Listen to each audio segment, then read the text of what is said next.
Welcome back to the podcast. Sat next to me today at Heist HQ, I have Jayden Okunbor. Jayden, what is the message? The message is blended the gaff down and Blended the gaff down this morning. Absolutely wired. You've been in the UK now for what, about 18 months? Yeah, 18 months. I think I got here November 2023. And yeah, settled in nicely. What's it been like since you've transitioned across from Australia, from the beach weather, out in Cronulla, out in Sydney, near Cronulla, about 15 minutes away from Cronulla where you were living, but playing at the Bulldogs. What has it been like, the transition so far into the UK? Yeah, no, it's been all right. I think struggled a bit at first. Obviously, the weather's a massive thing for me. Being from Sydney, the weather's pretty nice kind of all year round, and since moving over here, never really been as cold in my life. But yeah, 18 months in, kind of getting used to it. Wearing shorts today, and yeah, it's not too bad. Finally settling into the shorts 365 days a year, kind of UK kind of weather. Obviously, we're deep into the pre-season mix now at Bradford. How does it compare now? Me and you being teammates and that. How does that compare to back home and like obviously the setup there at the Bulldogs? Because you've only really been at Bulldogs, FC, and now Bradford. What's the difference between the three really? So obviously starting at the Bulldogs, I feel like the NRL is at a level where it's obviously full time and it's super professional. So coming through at Bulldogs was pretty cool. Super professional. Like you're in there 5 to 6 days a week training from 7 till 3 most days. So it's obviously a bit different here at Bradford. We're part-time and only train in the afternoons. But I think the level of professionalism that we have here at Bradford is a bit of a step up to what I had at the start of last year. But there's differences. Like there's good and bad in both. But just really enjoying it at Bradford. Living the dream at the minute in Bradford, aren't we? And coming through the Bulldog system, obviously, what age were you when you got picked up there? 14 maybe? Yeah, so that's my junior club. Like I played in the district, and I think my first game for the Bulldogs might have been like an under-13s development. So I think I signed my first contract with them when I was 15, just to play Harold Matts there, and so kind of went all the way through, did all the younger grades and stuff like that. And yeah. Was it your dream as a young fella coming through to play at the Dogs? Was that like the pinnacle for you?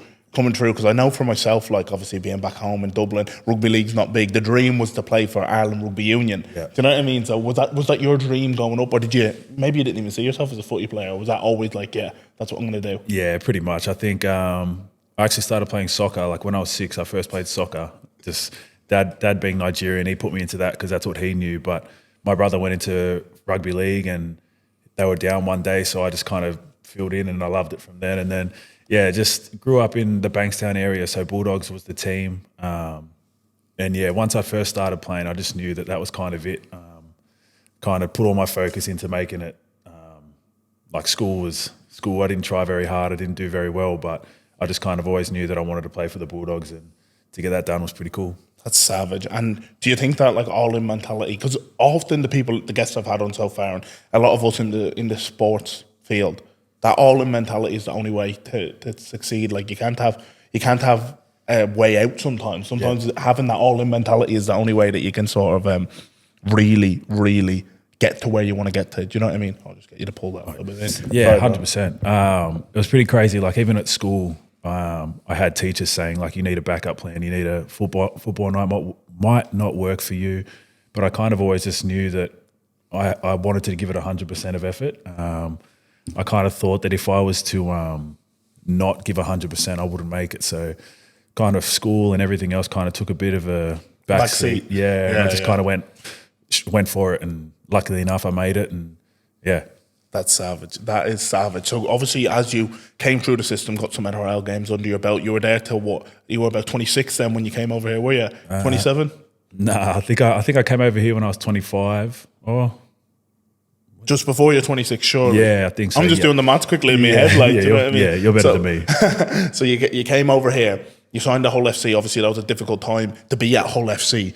So what was on your mind when you first came over?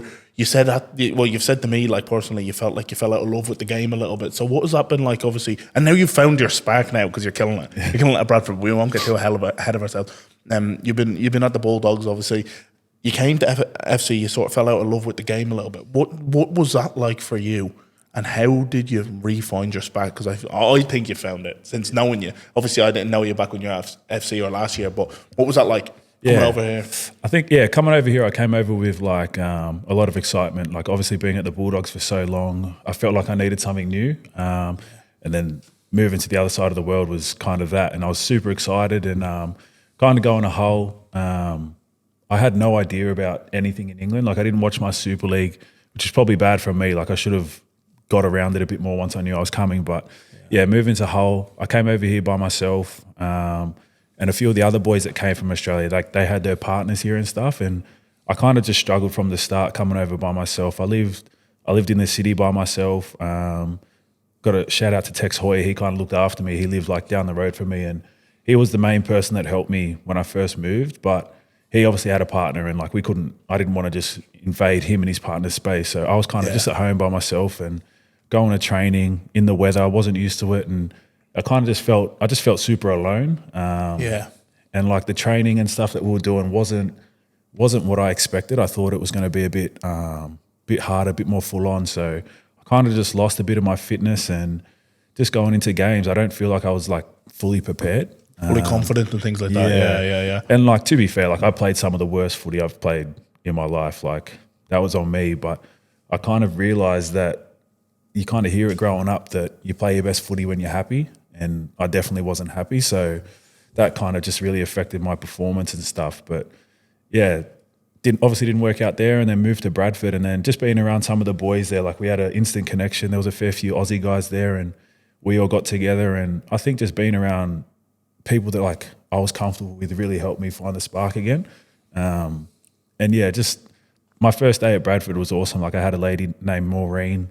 My first day I was there on loan, and she took me around Odsal and introduced me to everyone, and that was just something that I didn't have at Hull. And it was just a nice feeling. I felt like I was wanted, and it was good. It's savage, isn't it? And it's scary really in the game that we're in, that how much confidence plays a part in how you perform, and obviously things off the field as well. Like you said, when you're on your own the whole time, or you feel like you're on your own, it's a real tough thing to do. Like when I first came over to the UK, I was a kid from far away, like yourself. Well, not as far away, but you're different. You know what I mean? You sound different. You've not been brought up the same. You know, you're a kid from far away. You don't know anyone. You have nobody here, and like trying to find yourself those connections and that crew, like it is hard. And that's been one of the biggest things for me at Bradford, is that we have a mad crew. Yeah, the crew is serious, and like even in Hull, like obviously I've never played up there, but Hull's miles away. Do you know? So even if you know people who are at a different team, say you played at Dogs with, or you know from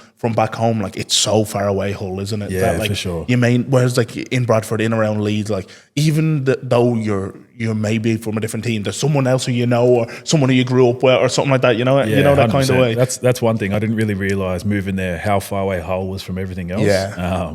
It was just hard. Like I had boys obviously that I've played with in Bulldogs, but they live in Manchester, which was 2 hours away, and it just kind of, for me, I didn't put much effort into like going out of my way, but just if I was going to go to Manchester, that was a whole day trip. Like I couldn't just pop down there for a coffee, come back. So it was hard. Yeah, it's very isolating. So you get to Bradford, you feel welcome at home. You had a pretty good season last year, and obviously now you're here. We're here. That's where we cross paths. And I don't know what you think, but it's been gas crack since we met.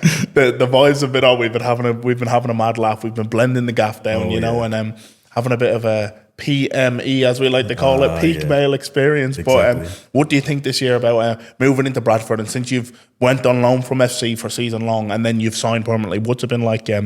Obviously, you've found your home here now. Yeah, definitely. I feel like super at home here. Obviously, like this year's different to last year. Like we've got a lot of new people, super exciting around the place. But yeah, like you said, like just the group that we have is just really good. Everyone gets on, everyone's training hard, and like it's just exciting. But yeah, to kind of find my feet and be comfortable, that's kind of what I was after. And I knew that once I signed, like it was going to be pretty easy for me to just get around whoever's in the group. And I think Nobby, Greeny, everyone involved at the club now is just onto something big, and yeah, it's just super exciting. It's savage, isn't it? It's savage crack.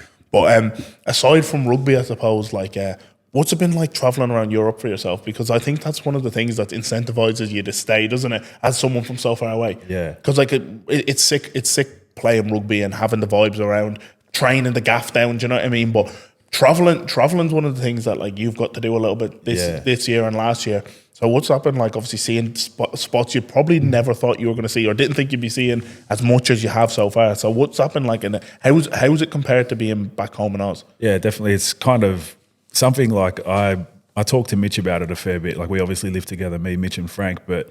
The crew, the Clack Eating crew. Clack Eating crew, yep, Lions Way. Shout out. Just give your whole address, tell them your postcode as well. Yeah, people knocking on your door now, do you know what I mean? People are going to be turning up like, Jayden, Ock, Frank, Mitch, where are you? Where are you? Is any Bradford fan? That's where they live, Clack Eating. Lions Way.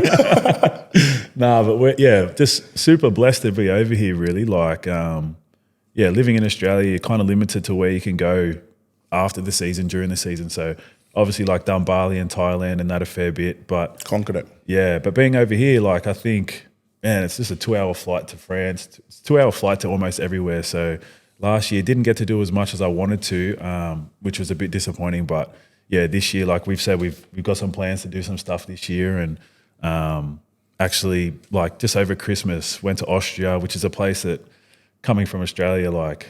Just never thought I'd ever go there in my life. And never thought you'd be taking that one off, did you? Nah, not at all. So to tick that off was pretty cool. And then just went to Malta over New Year's. And these are just places that when you're in Australia, like a lot of my friends have done Europe, but they save money for 2 years to go there for a month. And it's scary, isn't it? It's scary. Like, I'm lucky enough to be paid to live here and to just be able to go there for a weekend. Like, super lucky. God bless the Ryanair flights. Oh, mate, Ryanair has saved my life. Like a flight from Australia over here is like $5,000 return, and I'm just going to freaking Spain for 40 quid. Like it's pretty sick. It's crazy. It's crazy, isn't it? And like the perspective, isn't it? It's a perspective that like sometimes when you're here, and like obviously for people like myself who are from the continent of Europe and who are like me in Dublin, like sometimes you forget how close you are to these things, and then you really need to take a step back and go, like you said, people from Oz, people from America save up their whole life to get to come, do you know what I mean? Which is mad. And that's why obviously I said to the boys this year that if I can't remember who I seen it off, so this is not my thing for anyone thinking Rona's just bleeding, copy that. But I can't remember who I seen it off, but they were like, if every 3 months you do one memorable thing, that's what I said to you, isn't it? One memorable thing, then in 10 years, so every 3 months you do one memorable thing, so that's 4 a year. In 10 years, you're going to have 40 memorable experiences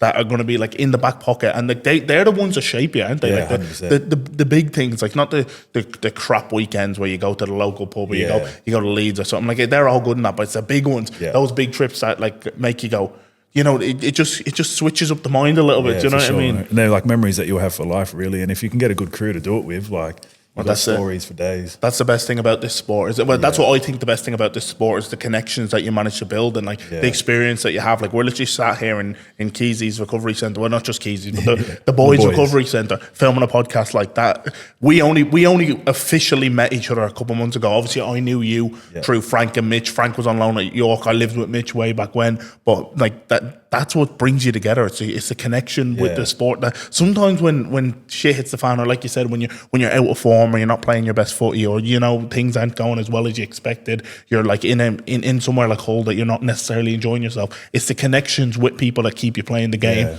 longer than necessarily the game at times, because like you're like, even though I may not be playing well, I want to have a dig for the boys. Yeah. So what's it been like living with Mitchie and Frank? Who's the cleanest? Oh man, I reckon I'm the cleanest out of Mitch.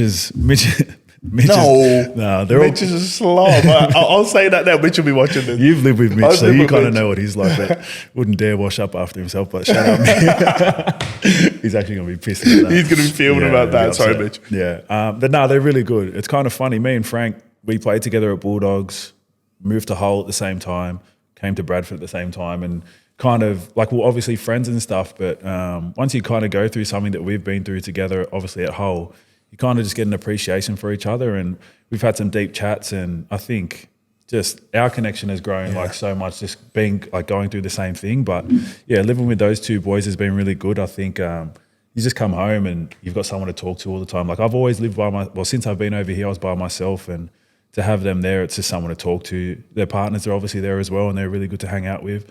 But yeah, just loving it. It's been really good. There's nothing like the crack is that when you get home from training, there's boys bouncing off each other, or like even if you're just on the couch laid up and there's someone there to talk to, it's savage. Like I've obviously moved in on my own now, and the lads who I lived with, like I'm not used to it because the last few years I've always been in with people, so I'm going through the opposite of what you are. It's like I'm going by myself now, and it's a bit it's a bit daunting in some sense. Like I'm looking forward to my own space and my own environment, but at the same time, like there's nothing like the crack you have.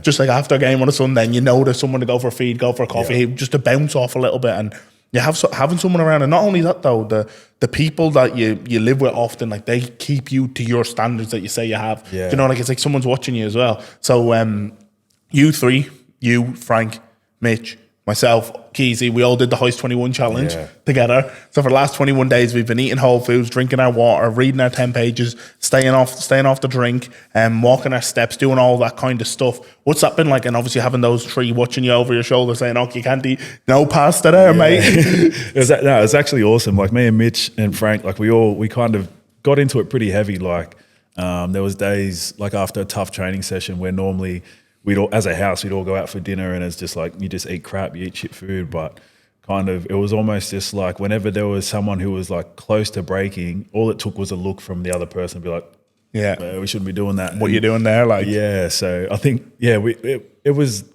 because there was three of us doing it. It just made it a lot easier. I think everyone held everyone accountable.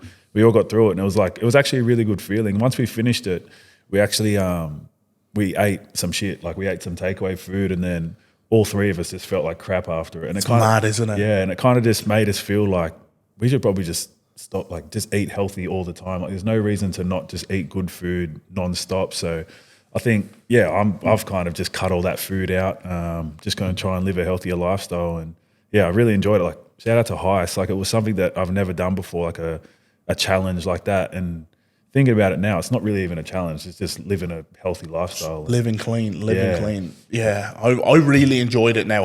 That's the first time I've done whole foods, because I did 75 hard last year. But I was just I cut out all processed stuff, like, chocolate, sweets. But the whole foods element I found that tough, but really, really good. Like I felt amazing.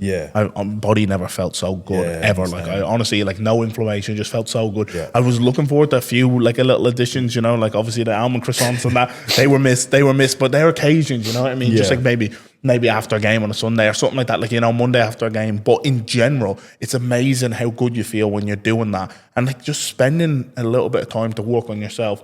Read a book, do something productive. Do you know what I mean? Rather than just like having a group of people holding you accountable to that. It's hectic, isn't it? What did you read?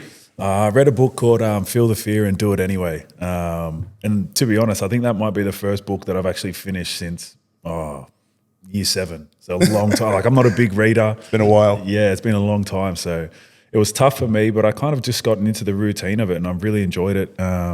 Started reading another book now after I finished that, just reading Mike Tyson's biography now. But I just think I'm bad for just sitting on my phone and scrolling. Like I'll just get in a doom scrolling. It's the worst, lad. So it's the worst. Each night I just get up into bed and then just read a few pages, and it's just kind of, I don't know, it's a good feeling for me. Like I kind of just like settling down and not just scrolling. Scrolling, looking at crap. So it's cool. It's savage, isn't it? And I think the doom scrolling is the one that I'm so guilty of. I need to get with that, not because like I don't necessarily try and go into bed and scroll. I'll post something. I'll post something on like Instagram, I'll post something on TikTok, I'll post a clip, and then I'm in it, because the app's already open. And it's subconscious, like you don't even realize that you're doing it. And then like all of a sudden, like you've gone, whoa, it's 10 o'clock. Like what has gone on there? It's a bad habit that I need to curb massively. Mike Tyson's book. Tell me about it. Yeah, it's sick. It's sick. A sick guy. He's a crazy man. It's literally just about him fighting, sleeping with women, partying. But it's just interesting. Like he was the best in the world, is the best in the world. Like, and just to see some of his stories, like he just got stuffed over with money by people and stuff like that. But it's just an interesting book. Like my brother actually gave it to me. Probably gave it to me about 3 years ago. And I told him I'd read it and just never read it. But I brought it over with me from Australia. And the habit's there now as well of reading, isn't it? Yeah, 100%. So actually getting through it and just hearing, reading some of the stories is pretty cool. Just to hear what he's been through and yeah, just a crazy lifestyle, crazy guy, and yeah, it's just real cool. Growing up, who did you look up to? Who was your idol? Well, not that you should hold anyone as an idol. You know, it's a bit bizarre, especially as a grown man. Like, but when you were growing up as a kid, as a young fella, who was your idol? It's kind of fun. Like, it's probably my older brother. Like, he was only a year and a half older than me, but he was always growing up. Like, I looked up to him. He was the cool guy at school. He was the man, was he? He was the man. Yeah, like he played footy and stuff like that. And he was just someone that I really looked up to. Like he was better than me at footy. We played cricket. He was better than me at cricket. He was faster, stronger, and all this stuff. And I think part of me, like the reason I am where I am now, is because I wanted to just be like him and try and strive to be like him. So For sure. yeah, just like he's a cool dude, and he's got 3 kids now, and still look up to him today. Like seeing him as a father, it just makes me want to be a father just like him. But then, yeah, professionally, I looked up to Jamal Idris as a kid. Like, obviously, growing up, I had the comparison because we looked the same, we did the same stuff, but yeah, it was just like he's Nigerian as well, and we kind of he's got a Nigerian dad, Australian mum, and yeah, kind of just wanted to emulate him. He was at the Bulldogs, I was at the Bulldogs, so yeah, probably him. And then there's just all other footy players, like, you know, the usuals like Greg Inglis and stuff like that. But yeah, I just wanted to be like anyone that looked like me growing up. I just wanted to be like them, really. Was he the reason that you grew your hair out? Nah, so the hair was just unintentional. I just stopped getting haircuts when I was 12, and it just started dreading naturally, and I just left it. And mum was sweet with it, dad was sweet with it. So yeah, me and my brother, we both grew our hair out, both dreaded, and yeah, but it almost got to a point where I wanted to cut it so I didn't look like him, because I was getting compared to him so much, but kind of just stuck with it. Just let it roll. Just let it roll. Is your brother your only sibling?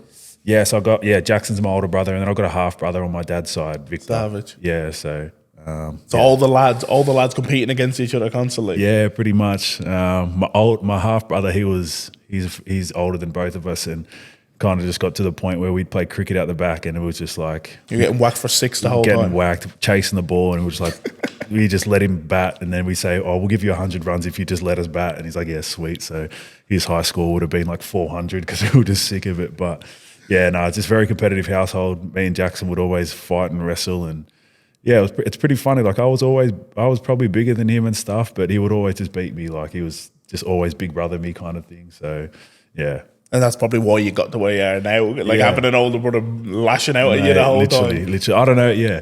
It'd be funny if it was the other way around, because I don't think I probably wouldn't be here if I was the older brother. So yeah.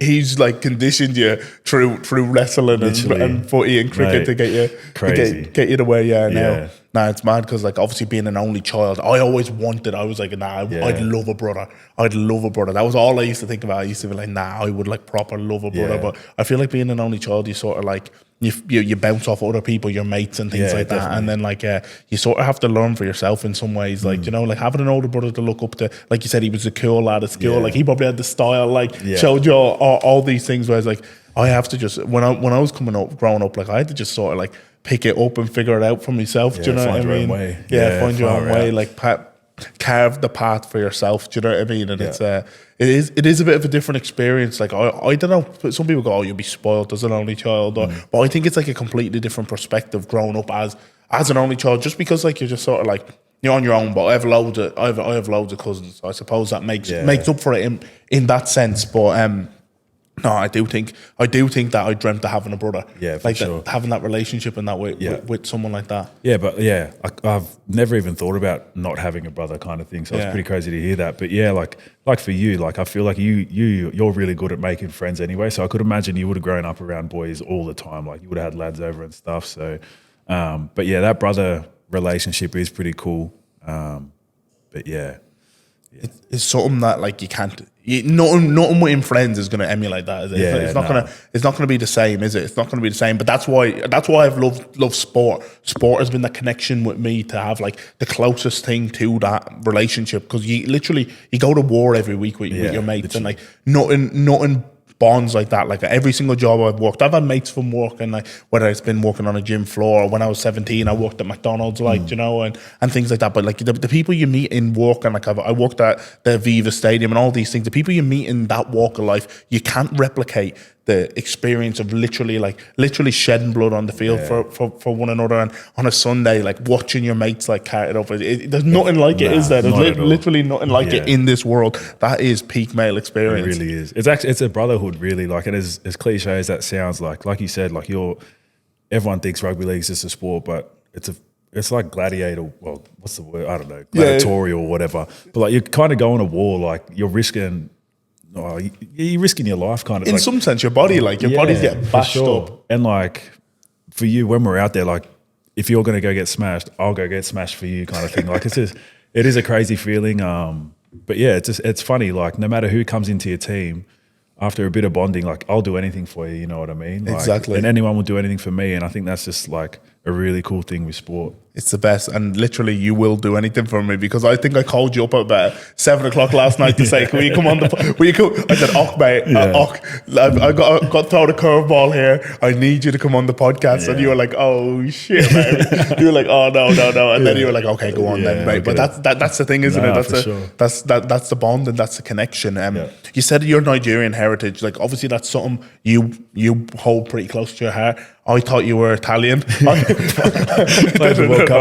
said, "Oh God, you played for Italy in the World Cup," and he looked at me like I had 10 heads. Right. Like, he was like, "Where have you got that from?" And I was like, I felt like the most racist guy on earth. I was like, I actually don't know. I don't know where I got it from. I don't know where I got it from. But then we like traced it back to the fact that it must have been what do they call it? Cultural round or something like that. Yeah. And I had the cultural round in the NRL. I had a Nigerian flag, which is green, white, green, and you must have thought it was. I thought it was Italian. White, red, yeah. I thought he was holding an Italian flag. I don't know. Honestly, I actually felt proper. I felt proper guilty, because I was like, I don't know. I was like, yeah, you play for Italian, because like the thing was as well, the Bulldogs kit doesn't look far off the Italy kit. Yeah, no. Do you know? So that, I was thinking, Italian flag. You know, like but a bit blue kit. But like, honestly, I was blaming, and didn't have any contacts in. But tracing back to your Nigerian heritage, do you feel like a strong connection with that side?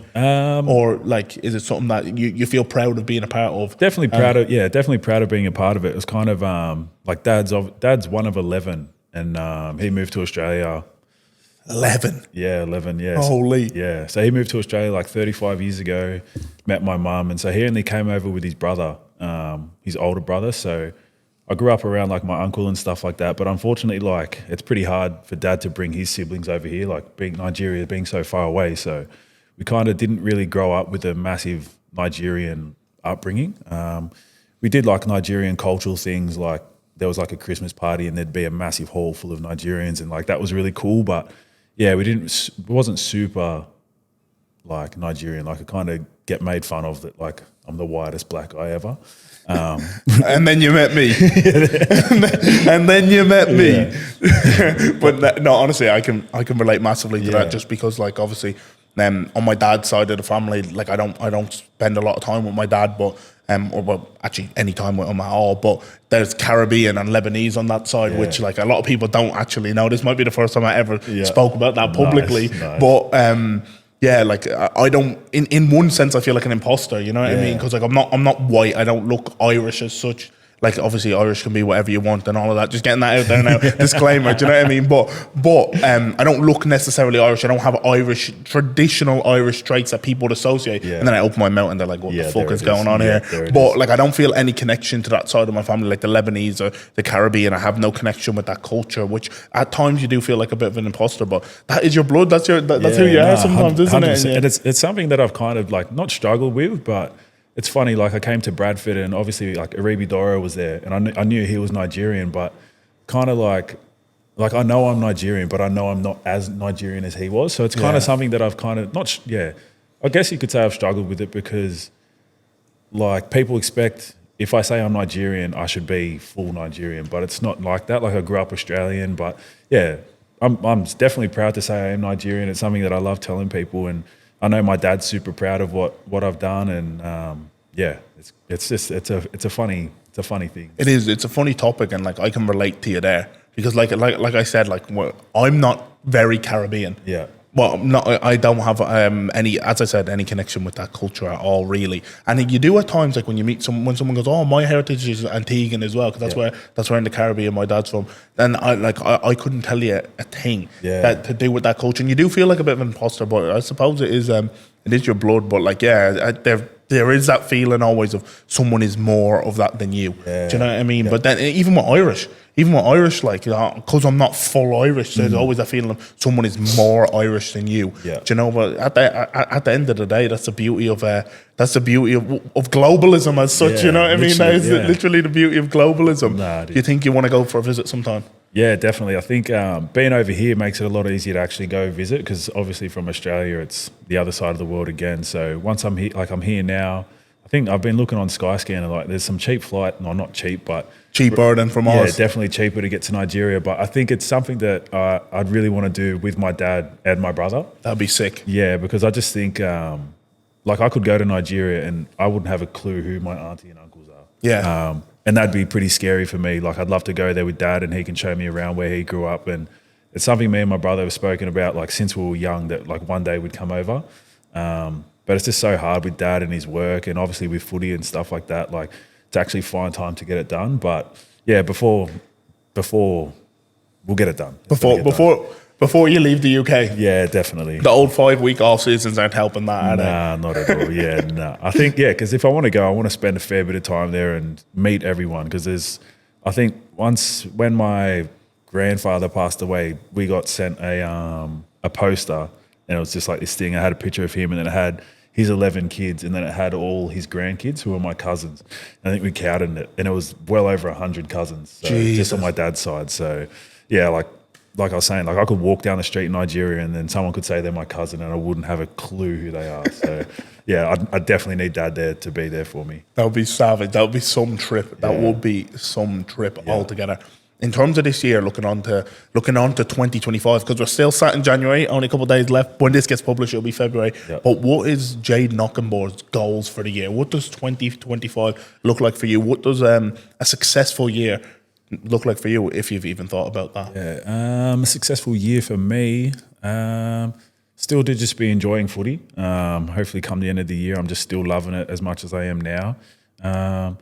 And then, yeah, like we speak about it at training, that we've set some goals for ourselves as a team, and Nobby wants to keep those under wraps, so we will. But yeah, for me, I just think I just want to be happy. I've been through some stuff where playing footy hasn't made me happy, and I just know me as a person, that's not where I want to be again. So if I can just keep being happy, I think as long as I'm happy, I've said happy about 1,000 times. Yeah, but it's true. Yeah, I think if I'm there, I'll be playing better footy, and I think the rest will kind of just sort itself out.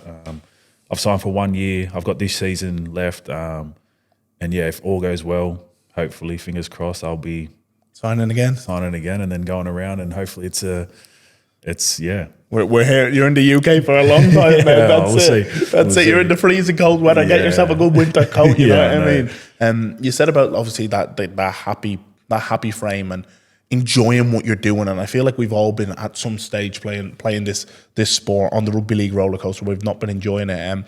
In terms of that, like that whole FC exit, and you and Frank going through that together, do you feel like that was something that was within your control, or do you feel like that was something that were being used as a scapegoat for that? It's a tough question. It is a bit of both, I think. Obviously it's in my control because I was playing the footy. I'll put my hand up. I was playing some bad footy. Like, I wasn't playing good. And like, I'll own that. But I kind of think at the same time it was a bit like that. Like, the club was struggling at the time, and we had both obviously signed on for 2 years, and that's a business. Like, everyone knows rugby league's a business. So they had to make a change, and unfortunately, like, me and Frank were the ones that got the boot. But yeah, it is what it is. But yeah, looking back at it, did I feel like a bit of a scapegoat? Kind of, but not really. Like I said, I was playing crap, so they probably did the right thing by getting rid of us. And yeah, we're in those hard times. There's it probably, we're in like in a backward sense. It brought you the way you are now. Yeah, exactly. Like, mate, when I first got loaned out to Bradford, like, I went back on the wing. I just started enjoying footy again, and it was just awesome. And then, yeah, once they said they wanted to get rid of me, I just kind of knew that Bradford wanted me. And that was such an easy decision for me to just go there and play footy, be happy.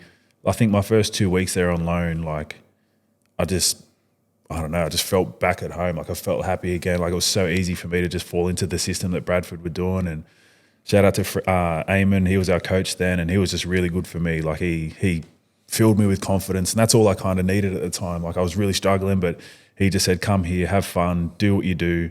There's no pressure. And yeah, it's exactly what I needed. It's a scary thing in sports, confidence, isn't it? And when your confidence low, you don't play well. No. Like that, confidence is everything within the sport. And I think it's something that, like the middle of last season, I had like a run of games when I just wasn't playing. My confidence was low. I came back from my labrum surgery. I got concussion, and I just was not playing like up to my standard. I wasn't the player who I know I could be, and it's the most frustration like you feel as an athlete. I wasn't even playing. Like I was 18th man, and then when I came back, I came back in the cup against. I think it was the cup of the league against Sheffield, yeah, and. We're in good ball, so we're attacking the opposition try line against Sheffield, and the balls like come out, bounce over the try line, and it was like the biggest sitter of a try, and I've knocked it on over the line. Like, all I had to do was just put it down. Yeah. Do you know what I mean? Like it was like bouncing. I was at my toes, and honestly, if you watch the clip, you'd think this lad needs back surgery. Just bend your knees, just bend your knees and tap the ball down, and like it just goes to show that like. And honestly, the way I felt after that, I was like, this is 1 out of 10. Like this is the opposite of euphoria. This is just shit. Yeah. But it's all down to confidence, because you'd have finished them thousands of times. Like, how many times you just put the ball over the line? Yeah. Not that hard, or so you think. But confidence is everything. All of a sudden, like I just can't. I just like, what is going on? Look like Bambi on ice. And confidence literally is everything. And you're playing confidently now. And touching on that side of things, have you ever had any major injuries, surgeries, anything that like any big setbacks within the career? So I had a few. I had a full shoulder reconstruction my last year of under 20s. So yeah, that was pretty tough. I think I was out for like 5 months with that, but that kind of went into the preseason. Did my ACL in 2020. Yeah. So I did my ACL then, which was obviously the hardest thing I've had to come back from injury wise. But yeah, just a few. I had a wrist Rico kind of thing as well. And yeah, I had a fair few injuries, but it'll get you.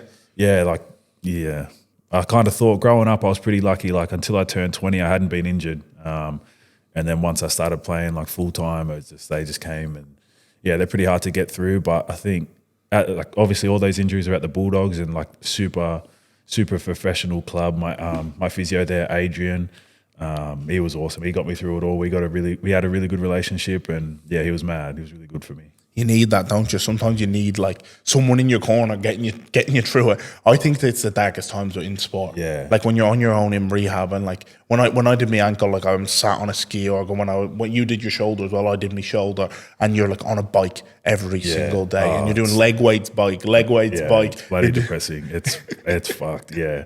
You just do. You kind of normally, like when you're not injured, you go into training. You're like, oh, what are we going to do today? Everything's different. But once you're injured, if you've done your shoulder, you're on the bike and you're doing legs. If you've done a knee, you're doing ski and you're doing bench press. Like it's Groundhog Day. Yeah, literally, it's freaking depressing. And the disconnect from the boys, like it's actually scary, isn't it? That this is something that like no one will like. It's hard to explain or even comprehend when you're not in that circle. But you do become disconnected, mate, like, for sure. Like when all the lads are like having the crack, they're playing, and they're on the field. Like half of the time we're talking is like we're in warm up or something, having a laugh or something like that, or before the field session starts, like we're all just passing the ball, having a laugh, talking shit, and you miss out from all of that. And if you're in rehab for like 12 weeks, 16 weeks, all of a sudden like it feels like you feel so separated from the group, don't you? Which is scary. Team, yeah, man. Like it's pretty cool. Like it is cool. It's not good. Like obviously you're injured, but if you've got a good rehab crew, like when I did my ACL, and Christian Crichton did his ACL at the same time, so we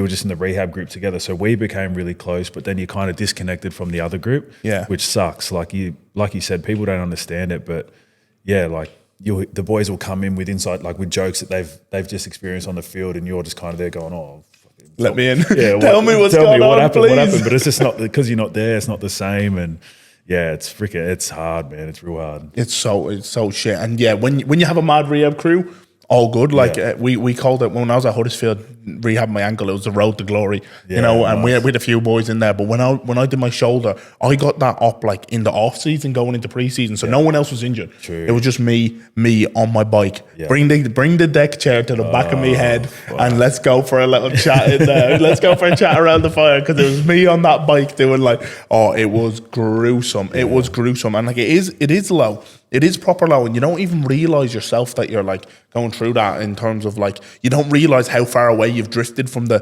person or the energy that you have until you like get back fit and you're back playing, and you're like, geez, like I'm in a way better mood. Yeah. Like it's a scary like drift. That's what I found anyway, that I became so disconnected with the person, because you've seen this side of me, like where I'm having the crack, you know, but like I became so disconnected from that version of myself. Like I was just in my own head with the rehab and that, and I was just like, all of a sudden then I got back playing, I found my form and I found myself again. Yeah. You know, whereas at that stage, like I think the front end of last season was some of the most away, like I felt from myself, the version of me that I believe I am, because of going into injury, concussion, and then losing that run of form. Like I think like the first half of last season, I was just like, I just was so disconnected from the person who I am now and the person who I know I am, but I didn't even realize it. Do you know what I mean? I didn't even realize that I wasn't being myself until I really found myself again. Do you know what I'm kind of saying? I get you. I couldn't imagine you not being the way you are now. So like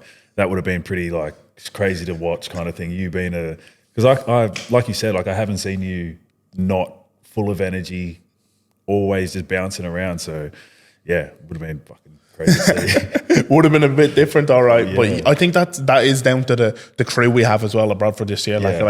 Like what a bunch of lads. I've never felt like I've come into a team and like really felt like this has been like obviously I knew some of the lads already, which did help. Like I played with Holmesy at Huddersfield. I played with Mitch back at Canberra, and known Mitch a long time. Frank was at York with me, and then like I've known Keezy through Ireland. Me and Jimmy worked together as online coaches. I did loads of stuff where I've known a lot of people. Yeah. But even the lads that I didn't know, like the crack we've had has been savage so far. Even though we've been getting beaten up in training. Yeah.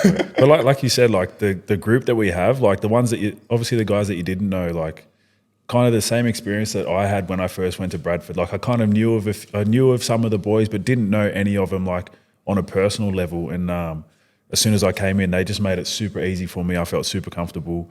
And then they're just friends for life now. Like meeting you, Keezy, like I hadn't met yous before, and now we're just literally going for coffees almost every other day, and it's just a really good freaking feeling. Blending the gaff down constantly. Yeah. that is the best ever. That is the best ever. Like I think that, like I think I've said it on every single bleeding podcast. But people are sick of hearing me saying it. But going for coffees with the boys is that I play the sport for the coffees. Yeah, like literally. I play the sport that because on a random Thursday, like right now, I have someone who is also not doing anything like myself. They're not at work, they don't have any kids, and we can just go and smack 4 coffees back to back, get absolutely wired, and then film a podcast and talk absolute garbage for an hour. But no, that is peak male experience. That is if they're not the good times, don't even tell me about the bad times. Don't even tell me about the bad times. But that's it, bro. That's literally it. That's why I love what I do, and like I love playing.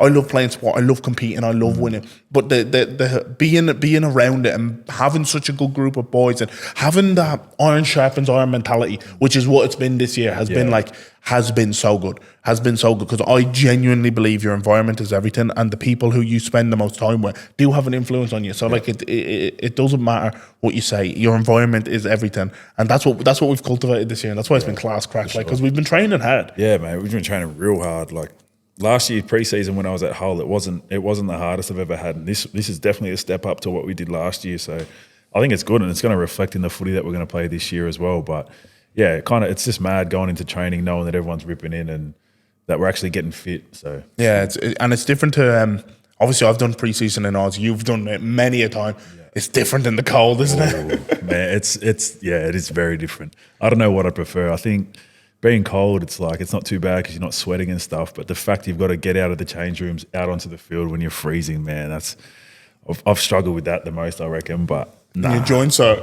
Yeah, your joints hurt. Joints is freaking. My knees are gone already. Like I'm freaking getting. I feel 28. I feel 38. Like I'm struggling, but Nah, it's I feel about 45, like me. I tried it last night. We were doing broad jumps. I tried to do a broad. You was like, what's going on? I tried to do a broad jump. I did like it's like you went do 6 in a row. Did the first one. I reckon I went about half an inch out. Nah, my hips are locked up straight into the physio room. Right. Get those hips unlocked. Are you joking me?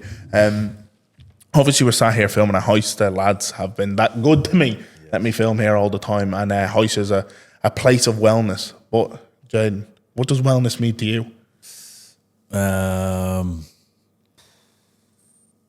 Being happy. Being happy. Is that a good answer? I don't know. Like wellness for me, yeah, just feeling good. I don't know.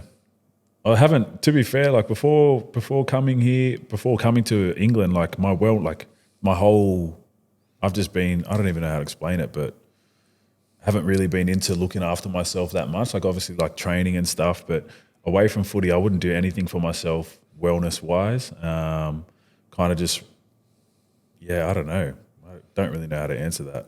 Do you think that like over here you've found a bit more attention or a bit more time or paying more attention to that side of things, like obviously nailing nutrition, you said after the challenge, getting into a bit more recovery and stuff? Because I think it's massively important. I only got into it recently. Like I think it's been like a slow progress of me starting to get into my recovery, my health, like learning a little bit more every single day. But do you think that since you've been over here, that's been something that's big for you? Yeah, for sure. Like even this year, like having Keezy with this spot here, I think my whole time at the Bulldogs, like we had an ice bath at our training session, at our training facility, and I would just never get in. I hated ice baths. And then I think with this being here, like I've actually started using it, and I'm actually surprised. Like I was young, I was like so stupid because I feel so good now after actually doing it. So yeah, that side I've definitely put more like effort into making myself feel better. So like the sauna ice bath sounds like I'm plugging ice, but I'm not.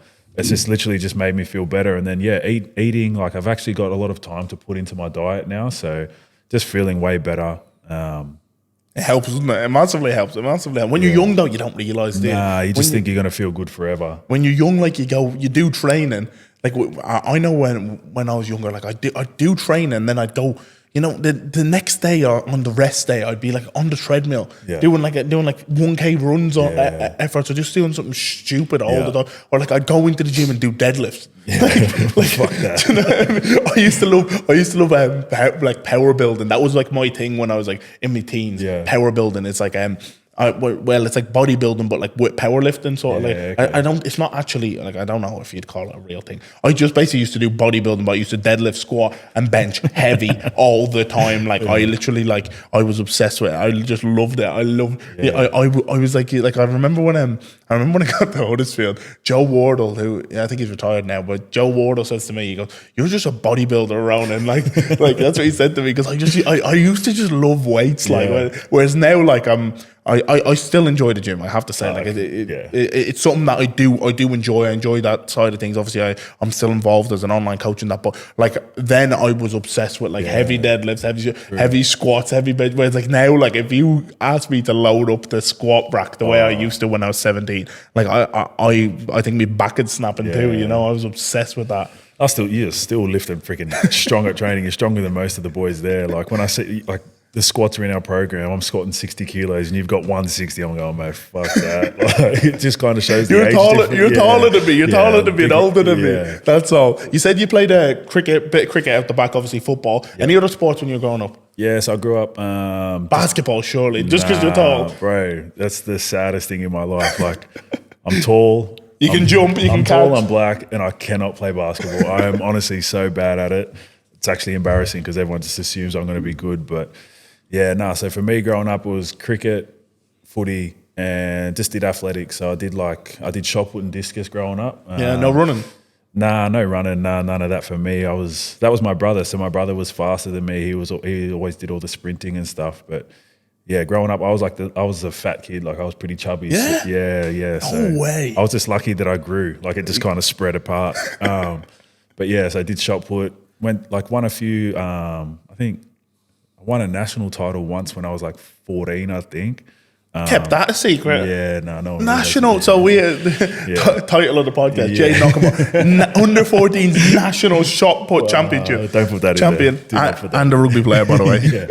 But no, I got to the point where I just kind of realised, like, because it's probably the same here, but you've got to pay for all your way. You've got to pay to go to these tournaments and stuff. And I'm just thinking, like, Mum's spending $600 on me to go throw a heavy ball through. I'm like, what the fuck am I doing? So, yeah, once I got to high school, that kind of just took a back seat. Just did it in school for fun to get days off school, but literally, yeah, like it was that's the trick, isn't it? Yeah, one of my teachers be listening to this now. Is that yeah. why you did that? Yeah, I did every sport at school. I'd just try and do it, like, no matter what. I did baseball, like, just anything to get a day off school. Elite way to get a day off school. Literally, cricket was the best though, because cricket was the peak for me in school, because you used to get like nearly a full day off to play cricket, and I was absolutely useless. Really? I used to bat 11 or bat like 10th, and they give me a few overs of bowling, the slowest bowling ever. Sometimes you get people out because of how slow the pace on the ball was. Like, I get a few wickets because of how slow, but like I was literally like batting 11. Sometimes I get to go to cricket just to make the book. Yeah, that's how bad I was. Fuck. Like literally. But that was the best. That was the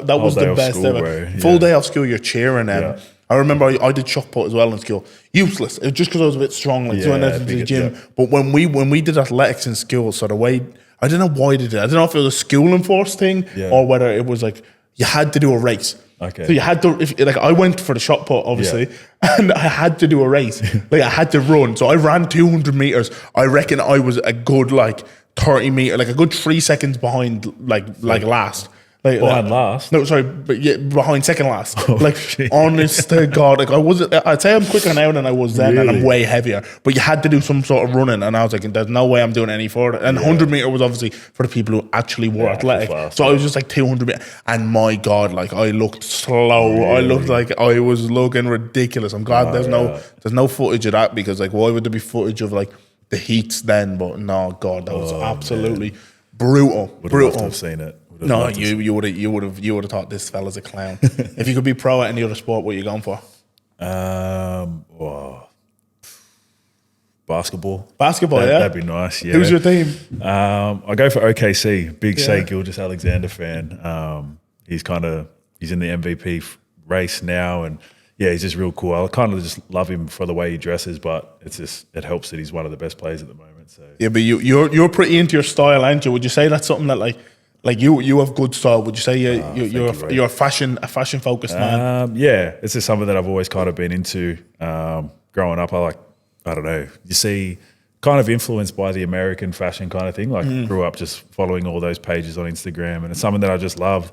It's always been a dream to start up a clothing brand, but it got to a point there in Australia where it was just flooded, and I was like, I don't want to just be another footy player with a brand. So what a clothing brand. I think you'd kill it. I don't know, maybe one day, but at the moment, just post footy. Maybe have a little post footy mission. Post footy would be really cool, but I just got to pull the trigger on it, I guess, one day. Lad, that's the one, isn't it? You have to just take the plunge. You have to do it. Yeah. No, after this, you're going to be bashing me. Have you done any designs yet? Have you done any designs? Now, this one's one of the boys from York. Well, from York, he's back home he's Kiwi, but he's back home in Melbourne now. Okay, that's his brand. Shout out Nick out. This is a little plug in here for you. Nice. He made me pay for it, by the way, so I'm not sponsored or anything. But no, lad, you just need to go for it. Yeah, I know, literally, man. I've had so many people say it, and I've just been put it on the back burners. And you have the style and everything. Lad, like this place we're in, like the podcast, like anything you do, you just need to go for it. I'm going to make you do it now. Jayden Okunbor is going to be launching a clothing brand in 2025. I asked you what your goals were earlier. Yeah, that is the goal. 2025, the clothing brand is getting launched. I'm making sure that he does it.